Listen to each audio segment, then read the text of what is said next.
ആ സ്ഥലത്ത് വെയിലടിച്ചാലെങ്കിലും ഒന്ന് എണീറ്റൂടെ? സർക്കാർ ഓഫീസിലല്ലേ ജോലി? ഒന്നാമതെ കയ്യാലപ്പുറത്ത് തേങ്ങ പോലെ പണിയിരിക്കുന്നത്. ഒരു ചെറിയ കാരണം കിട്ടിയാൽ മതി, കളവൻ ചവിട്ടി പുറത്താക്കും. ഉപദ്രവിക്കാതെ പോടെ, ഒന്നും ഉറങ്ങാനും സമ്മതിക്കൂല. നിനക്ക് തോന്നുമ്പോ എണീറ്റ് വായും പൊളിച്ചങ്ങ് വാ, ഉരുട്ടി വെച്ചേക്കാം. ആ ശരി, എന്നാ സൗകര്യം പോലെ ഉറങ്ങിക്കോ.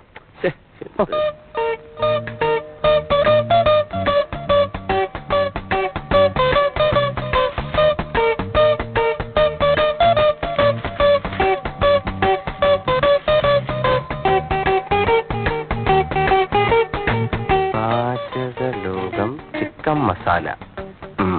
ആകാശവാണി മദ്രാസി. കലാരംഗം. ഇന്നത്തെ കലാരംഗത്തിൽ ആദ്യം പാചകലോകമാണ്. കോഴിക്കറികൾ എങ്ങനെ ഉണ്ടാക്കാം എന്നതാണ് വിഷയം. ആദ്യമായി ചിക്കൻ മസാല. കോഴിയെ നന്നായി കഴുകി വൃത്തിയാക്കുക. ആവശ്യത്തിനുള്ള മുളക്, മല്ലി, കുരുമുളക്, കറി മസാല, ഇഞ്ചി, ഉരുളക്കിഴങ്ങ്, തക്കാളി, പച്ചമുളക് ഇവ റെഡിയാക്കി അടുത്ത് വെക്കുക. മുളക്, മല്ലി, കറിമസാല, വെളുത്തുള്ളി ഇവ നന്നായി അരച്ചെടുക്കേണ്ടവയാണ്. ഉപ്പിനെ കുറിച്ച് ഞാനിവിടെ പറയുന്നില്ല, പക്ഷെ അത് ഇടേണ്ടപ്പോൾ കറിയിലിടാൻ മറക്കരുത്. ഇനി കോഴിയെ കയ്യിലെടുക്കുക.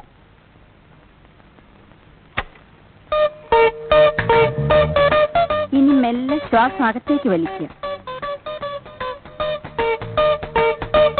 കൈകൾ ഇരുവശത്തേക്കും അകത്തുക. ശ്വാസം മെല്ലെ വിട്ടുകൊണ്ട് പൂർവ്വസ്ഥിതിയിലേക്ക് വരിക. എന്നിട്ട് കാലുകൾ ഇരുവശത്തേക്കും അകത്തുക. കഴുത്ത് മുകളിലേക്കും വീണ്ടും താഴേക്കും കൊണ്ടുവരിക.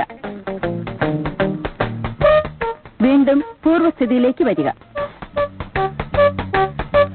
കാലുകൾ രണ്ടും തറയിൽ ഉറപ്പിച്ച് നിവർന്നു നിൽക്കുക.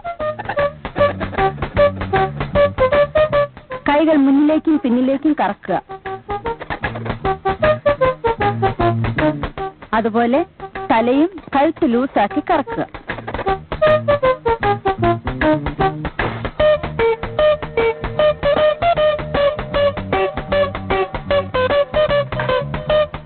ഇപ്പോൾ നിങ്ങളുടെ മുന്നിൽ ഇരിക്കുന്നതാണ് സ്വാദിഷ്ടമായ ചിക്കൻ മസാല.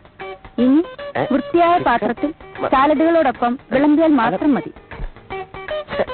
ഇന്നത്തെ പാചകലോകം ഇതോടെ അവസാനിക്കുന്നു.